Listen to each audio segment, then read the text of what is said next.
Anxious patients have been bombarding the health authority hotline with calls, following reports that eye surgeon Peter Curran continued to operate after becoming infected with HIV.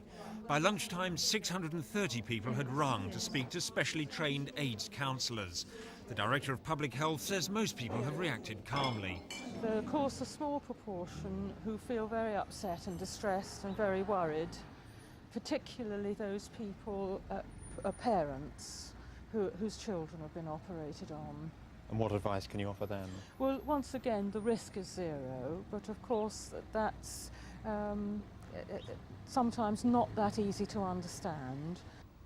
Mr Curran has worked at Queen Mary's Hospital in Sidcup for the last 9 years. Managers there are still waiting to hear from Mr Curran, who's on leave for the next week. They're also stressing that patients are quite safe.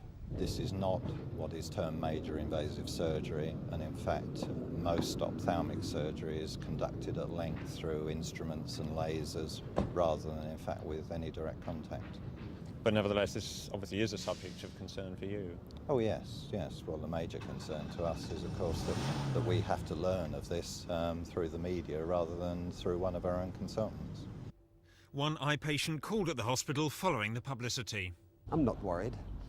Having read a little about, something about the way one can catch HIV, I can't really see any danger of it, but it's, I think, more personal reassurance than anything. As well as working at Queen Mary's Hospital, Mr Curran also carried out private operations at Blackheath Hospital and held outpatient clinics at West Hill Hospital in Dartford. Meanwhile, there was no sign of Mr Curran at his home in Kennington in South London. The young man who was in the house refused to answer questions and said he didn't know when Mr Curran would be back. The man, seen on the right, later left the house with a reporter from a national newspaper. The helpline on 081 308 3206 will be open until 8 o'clock tonight and again tomorrow. John Taylor for Thames News.